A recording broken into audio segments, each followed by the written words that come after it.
Assalamualaikum warahmatullahi wabarakatuh. Perkenalkan nama saya Puput Yasinta dari kelas SI 502 PJJ Sistem Informasi. Hari ini saya akan mempresentasikan terkait tugas data mining dengan judul analisis kinerja akademik siswa, klasifikasi dan clustering berdasarkan nilai ujian. Pendahuluan. Latar belakang, pendidikan merupakan fondasi penting dalam pengembangan individu dan masyarakat. Kinerja akademik siswa tidak hanya mencerminkan pemahaman mereka terhadap materi pelajaran, tetapi juga dapat memberikan gambaran tentang efektivitas metode pengajaran dan lingkungan belajar. Dengan meningkatnya jumlah data yang tersedia mengenai hasil ujian siswa, terdapat peluang besar untuk menerapkan teknik analisis data yang canggih guna memahami pola-pola yang ada. Data mining sebagai disiplin ilmu yang berfokus pada ekstraksi informasi berharga dari kumpulan data besar dapat digunakan untuk menganalisis kinerja siswa, mengidentifikasi faktor-faktor yang mempengaruhi hasil belajar, dan merancang strategi pengajaran yang lebih efektif. Tujuan dan manfaat bertujuan untuk menganalisis kinerja akademik siswa berdasarkan hasil ujian di berbagai mata pelajaran dengan memanfaatkan teknik data mining, khususnya klasifikasi dan clustering. Dengan pendekatan ini diharapkan dapat terungkap pola-pola yang ada dalam kinerja siswa yang nantinya dapat membantu pendidik dalam merancang strategi pengajaran yang lebih efektif dan sesuai dengan kebutuhan siswa.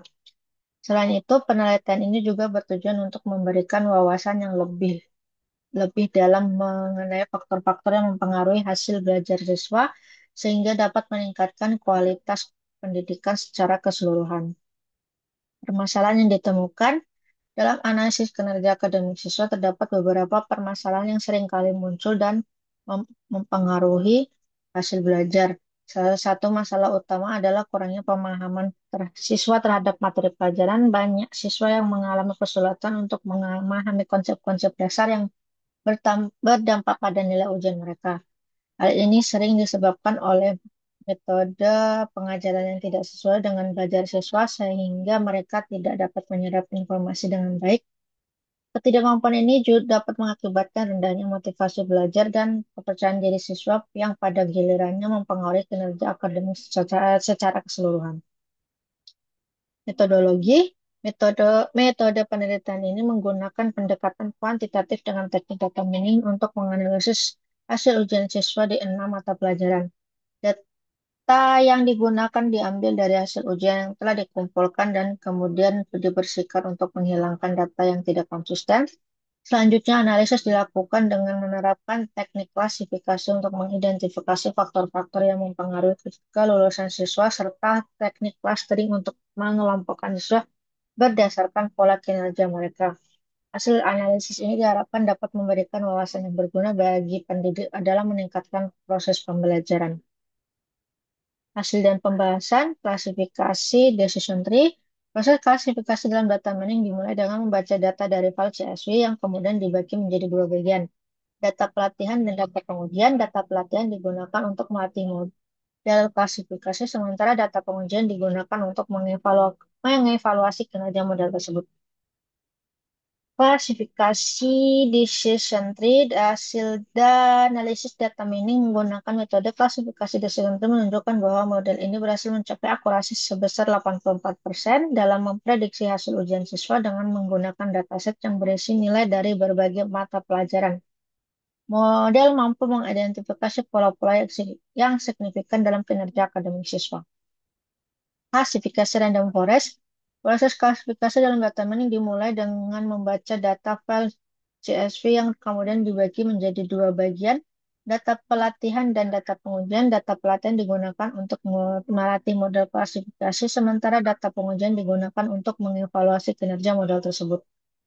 Hasil klasifikasi random forest, metrik kinerja, confusion metric dari model klasifikasi yang telah diimplementasikan menggunakan random forest menunjukkan bahwa akurasi model mencapai 86,50%, Dalam analisis inilah 118 contoh yang sebenarnya merupakan kelas 0 diprediksi dengan benar sebagai kelas 0, sementara 15 contoh yang sebenarnya kelas 1 salah diprediksi sebagai kelas 0.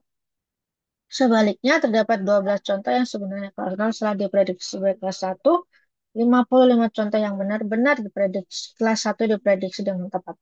Hasil ini memberikan gambaran tentang efektivitas model dalam mengklasifikasikan data yang menunjukkan area di mana model dapat ditingkatkan.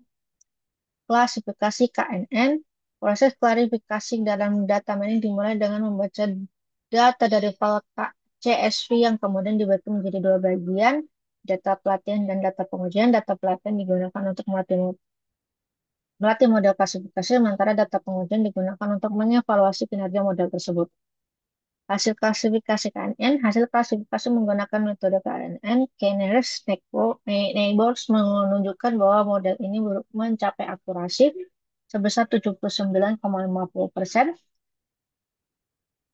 Dalam analisis metrik kinerja, model berhasil mengidentifikasi 100,5 contoh yang benar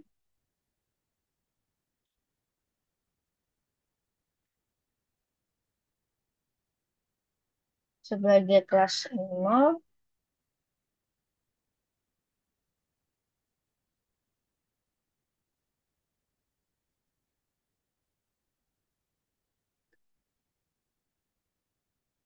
Sebagai kelas 0, tetapi 16 contoh kelas 1 salah diprediksi sebagai kelas 0. Sebaliknya, model juga mengidentifikasi 50 contoh yang benar sebagai kelas 1, meskipun terdapat 25 contoh kelas 0 yang salah diprediksi sebagai kelas 1.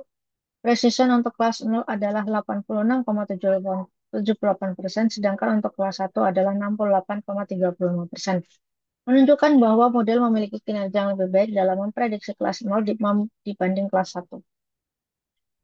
Klasifikasi naif bias, proses klasifikasi data mining dimulai dengan membaca data dari file CSV yang kemudian dibagi menjadi dua bagian, data pelatihan dan data pengujian. Data pelatihan digunakan untuk melatih model klasifikasi, sementara data pengujian digunakan untuk mengevaluasi kinerja model tersebut. Hasil klasifikasi naif bias, hasil klasifikasi menggunakan metode naif bias menunjukkan bahwa model ini merupakan akurasi sebesar 86%.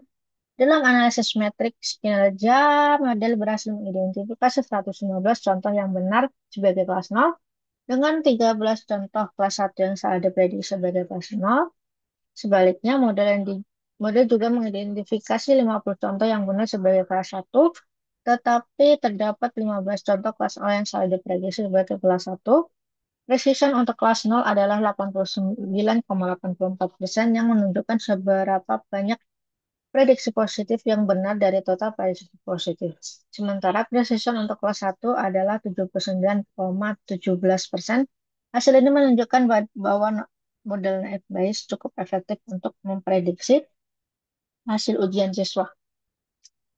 Clustering K-means, proses klasifikasi dalam data mining dimulai dengan membaca data dari file CSV, kemudian dibagi menjadi dua bagian, data pelatihan dan data pengujian. Data pelatihan digunakan untuk melatih model clustering K-means, sementara data pengujian digunakan untuk mengevaluasi kinerja model tersebut. Hasil clusteringnya, penjelasannya dari hasil clustering K-means, hasil evaluasi clustering menggunakan K-means di mana terdapat metrik average centroid distance yang mengukur rata-rata jarak antara setiap titik data dengan center cluster tempat titik tersebut berada. Semakin kecil nilai ini, semakin baik cluster tersebut terdefinisi. Gambar-gambar tersebut juga menunjukkan bahwa average within the centroid distance untuk setiap cluster 0 hingga 4 secara individual, serta naik Davis-Boolean Index besar minus 1,114 yang merupakan metrik lain untuk mengevaluasi kualitas clustering. Kesimpulan, dalam implementasi data mining yang dilakukan berbagai algoritma klasifikasi seperti design tree, random forest, CNN, dan FBS telah diterapkan untuk menganalisis kinerja akademis siswa. Hasil akurasi menunjukkan bahwa random forest dan FBS memiliki performa terbaik masing-masing dengan akurasi 86,50% dan 86%. Sementara itu, Decision Tree dan KNN menunjukkan akurasi yang lebih rendah, yaitu 84% dan 79,50%. Hal ini menunjukkan bahwa pemilihan algoritma yang tepat sangat penting dalam mencapai hasil optimal dalam analisis data, serta menekankan perlunya evaluasi yang cermat terhadap metode yang digunakan untuk meningkatkan pemahaman efektivitas dalam pendidikan. Terima kasih, sekian presentasi dari saya. Terima kasih banyak sudah menonton.